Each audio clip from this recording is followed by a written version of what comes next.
नमस्कार, मैं रवि रंजन। आप देख रहे हैं भारत 24 का खास शो खबर यात्रा। प्रतिदिन की तरह हम लोग खबर यात्रा को शुरू करते हैं। सबसे पहले जानते हैं आज का दिन क्यों खास है। आज हम बात करें एक ऐसे दिन की जो विश्वास को दिशा देता है, अंधकार में प्रकाश बनता है और मानवता को आशा से जोड़ता है। 6 जनवरी एपिफेनी। क्या आप जानते हैं क्रिसमस की कहानी 25 दिसंबर पर खत्म नहीं होती। यह यात्रा अभी बाकी रहती है। 3 ज्ञानी पुरुषों की यात्रा जो सितारे का पीछे करते हुए सत्य तक पहुंचते हैं। यही है एपिफेनी।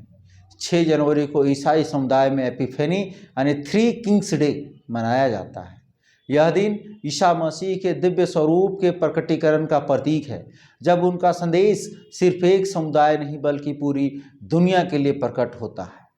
बाइबल के अनुसार पूर्व दिशा से 3 ज्ञानी पुरुष एक चमकते सितारे का अनुसरण करते हुए बेथलहम पहुंचे। वे अपने साथ लाए सोना, लोबान और गंधरस, जो सम्मान, आस्था और बलिदान के प्रतीक हैं। एपिफेनी का संदेश बहुत स्पष्ट है। विश्वास जो रास्ता दिखाता है, प्रकाश जो अंधकार को हराता है और आशा जो कठिन समय में भी आगे बढ़ने की ताकत देता है। दुनिया के कई देशों में चर्चों में विशेष प्रार्थनाएं होती हैं, जुलूस निकाले जाते हैं और सांस्कृतिक परंपराओं के साथ इस दिन को मनाया जाता है। कई देशों में इसे बच्चे और परिवार के पर्व के रूप में देखा जाता है। ईसाई परंपरा में 6 जनवरी को क्रिसमस पर्व श्रृंखला का समापन माना जाता है। यह वह दिन है जब उत्सव आध्यात्मिक संदेश में बदल जाता है।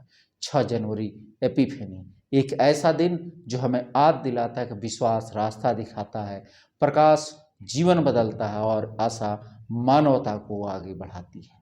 अब चलते हैं हम लोग झारखंड के खबरों की ओर। झारखंड में पेशा संकट। मान के मुंडा संघ ने पेशा नियमावली 2025 को किया खारिज।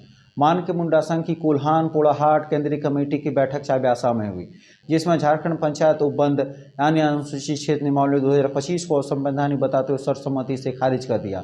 संघ ने कहा कि पेशा नियमावली 1996 के प्रावधानों के विपरीत 29 साल बाद नियमावली बनाई गई ग्राम सभा की शक्तियां में कटौती और अन्य अधिनियम जोड़ना संविधान की 5वीं अनुसूची का उल्लंघन है।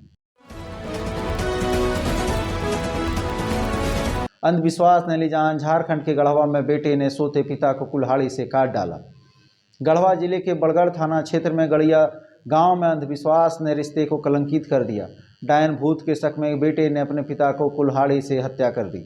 मृतक की पहचान चंद्रिका राम के रूप में हुई है। पुलिस जांच में सामने आया कि आरोपी बेटा नागेंद्र राम अपने बच्चे की बीमारी के लिए पिता को जिम्मेदार मानता था। पूछताछ में उसने अपराध स्वीकार किया है। पुलिस ने हत्या में प्रयुक्त कुल्हाड़ी सहित अन्य साक्ष्य बरामद कर आरोपी को न्यायिक हिरासत में भेज दिया। झारखंड के लाल का कमाल। कर्नाटक में 1464 करोड़ के बड़े फर्जीवाड़े का किया खुलासा। झारखंड के लिए गर्व का विषय है कि प्रदेश के लाल और कर्नाटक कैडर के IAS अधिकारी कनिष्क के नेतृत्व में कर्नाटक में 1464 करोड़ रुपए के अंतर्राज्यीय GST फर्जी बिलिंग रैकेट का भंडाफोड़ हुआ। वाणिज्य कर विभाग ने प्रवर्तन विंग में उन्नत GST डेटा एनालिटिक्स के जरिए सीमेंट, लोहा और इस्पात के नाम पर चल रहे फर्जी व्यापार को पकड़ा। जांच में 355 करोड़ रुपए की ITC चोरी उजागर हुई। फर्जी कंपनियां जाली दस्तावेज और सर्कुलर लेन देन से कर चोरी की जाती थी। कार्रवाई में कर्नाटक, तमिलनाडु के कई ठिकानों पर छापेमारी हुई और 4 मुख्य आरोपियों की गिरफ्तारी कर 14 दिन की न्यायिक हिरासत में जेल भेज दिया गया। शीतलहर के चपेट में पूरा झारखंड। 8 दिनों तक राज्य के सभी स्कूल बंद। अगले 3 दिन के लिए रहें सतर्क। झारखंड में कड़ाके की ठंड और शीतलहर के चलते जनजीवन प्रभावित हो रहा है। इसे देखते हुए स्कूली शिक्षा और साक्षरता विभाग ने 6 से 8 जनवरी 2026 तक प्री नर्सरी से कक्षा 12वीं तक के सभी सरकारी और निजी स्कूल बंद रखने का आदेश जारी किए हैं। शिक्षक स्कूल में आकर गैर शैक्षणिक कार्य करेंगे। मौसम विभाग ने तापमान में 3 से 4 डिग्री गिरावट की चेतावनी दी है। झारखंड CGL में सुप्रीम कोर्ट का बड़ा फैसला। हाईकोर्ट ने रिजल्ट और नियुक्ति के आदेश को सही ठहराया। झारखंड स्टाफ सिलेक्शन कमीशन की सीजीएल परीक्षा से जुड़े मामले में सुप्रीम कोर्ट ऑफ इंडिया ने राज्य सरकार और सफल अभ्यर्थियों को बड़ी राहत दी है। शीर्ष अदालत ने झारखंड हाईकोर्ट के फैसले को चुनौती देने वाला याचिका खारिज कर दी है। न्यायमूर्ति विक्रमनाथ और संदीप मेहता के पीठ ने कहा हाईकोर्ट का आदेश संतुलित है। इससे पहले हाईकोर्ट ने 10 संदिग्ध अभ्यर्थियों के परिणाम पर रोक लगाकर बाकी सफल अभ्यर्थियों की नियुक्ति की अनुमति दी थी। सीबीआई जांच की भी मांग खारिज की गई थी। देवघर में बोले मुख्य चुनाव आयोग ज्ञानेश कुमार, लोकतंत्र का आधार है, बीएलओ एसआईआर पर दिया बड़ा बयान। 2 दिवसीय देवघर दौरे पर पहुंचे ज्ञानेश कुमार ने श्री मोहनानंद +2 विद्यालय में आयोजित बीएलओ संवाद कार्यक्रम में अधिकारियों को संबोधित। उन्होंने बूथ लेवल ऑफिसरों के कार्यों को सराहना करते हुए कहा लोकतंत्र की मजबूती शुद्ध मतदाता सूची पर निर्भर करती है। सीसीए ने भरोसा जताया कि मतदाता गहन पुनरीक्षण के दौरान कोई भी पात्र नागरिक सूची से वंचित नहीं रहेगा। उन्होंने कहा कि बीएलओ की पहचान पत्र मिलने से डोर टू डोर सत्यापन आसान हुआ है और जनता का भरोसा भी बढ़ा है। अब चलते हैं हम लोग राष्ट्रीय खबरों।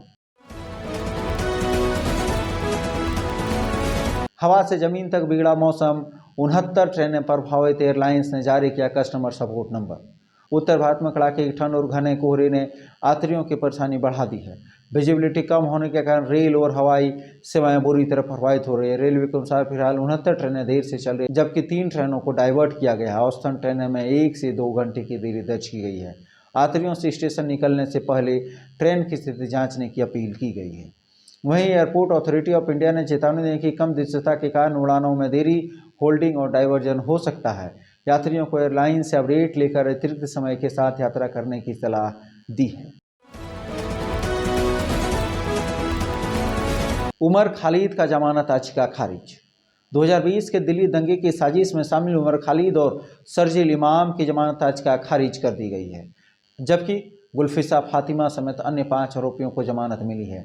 अदालत ने खालिद और इमाम के खिलाफ यूएपीए के तहत मामला दर्ज किया। फैसले के बाद फातिमा ने जमानत पाने वाले के लिए खुशी जताई, वहीं इमाम की गांव में निराशा है। खालिद के पिता ने टिप्पणी करने से इनकार किया। अदालत ने कहा कि मुकदमे में देरी वैधानिक सुरक्षा उपायों को दरकिनार नहीं करती। पथरी के दर्द का इलाज कराने पहुंची महिला को हुआ प्रसव, पति ने किया हंगामा, बोला मैं 1 साल से घर से बाहर हूं। एटा मेडिकल कॉलेज के इमरजेंसी में रविवार को देर रात पथरी का इलाज कराने पहुंची एक महिला ने शौचालय में अचानक बच्चे को जन्म दे दिया। महिला ने खुद को गर्भवती मानने से इनकार किया, जिसके बाद दर्द की दवा दी गई। प्रसव की जानकारी मिलते ही अस्पताल स्टाफ ने महिला को गायनिक वार्ड और नवजात को एसएनसीयू में भर्ती किया। इस दौरान महिला के पति ने जमकर हंगामा किया। उनका कहना है कि वह 1 साल से घर से बाहर काम कर रहा, फिर पत्नी गर्भवती कैसे हुई। समय से पहले जन्मे बच्चे की हालत गंभीर थी, जिसे आगरा रेफर किया गया, लेकिन रास्ते में उसकी मौत हो गई। महिला पहले से ही 6 बच्चे की मां बताई गई है। अब चलते हम लोग अंतर्राष्ट्रीय खबरों की ओर। नेपाल में धार्मिक पोस्ट ने बिगाड़ा माहौल, सीमा से सटे इलाके में हिंसा भड़की, मस्जिद तोड़फोड़ के बाद हालत बेकाबू। दक्षिण नेपाल में भारतीय सीमा के नजदीक सोशल मीडिया पर कथित आपत्तिजनक धार्मिक सामग्री प्रसारित होने के बाद तनाव हिंसा में बदल गई। भारत के रक्सौल से सटे परसा जिले के वीरगंज कस्बे में धनुष जिले की एक मस्जिद में तोड़फोड़ के विरोध में प्रदर्शन हुआ। प्रदर्शन के दौरान हालत बिगड़ने पर पुलिस ने आंसू गैस के गोले दागने पड़े। पुलिस के अनुसार सोशल मीडिया पर कथित हिंदू विरोधी सामग्री पोस्ट करने और तोड़फोड़ के आरोप में 3 लोगों को हिरासत में लिया है। हिंसक झड़प में 7 पुलिसकर्मी मामूली रूप से घायल हुए। प्रशासन ने स्थिति को नियंत्रित में बताते हुए लोगों को शांति बनाए रखने की अपील की है। भड़काऊ सोशल मीडिया गतिविधियों पर कड़ी निगरानी की चेतावनी दी है। आज के खबर यात्रा में बस इतना ही। मिलते हैं हम लोग पुनः कल की खबर यात्रा में, तब तक के लिए धन्यवाद। अब आपके शहर मधुपुर में भरोसे का नाम कंप्यूटर पॉइंट। भाई साहब, ऑफिस के लिए अच्छा कंप्यूटर, लैपटॉप, प्रिंटर या सीसीटीवी कैमरा चाहिए या स्टडी के लिए लैपटॉप बजट में उपलब्ध है। ब्रांडेड लैपटॉप या कंप्यूटर सिर्फ 14,999 से शुरू, EMI पर भी उपलब्ध है। साथ ही सभी प्रकार के रिपेयरिंग की सुविधा बहुत ही कम समय में उपलब्ध है। ऑफिस, स्टडी या गेमिंग, हर जरूरत का एक ही जगह कंप्यूटर पॉइंट।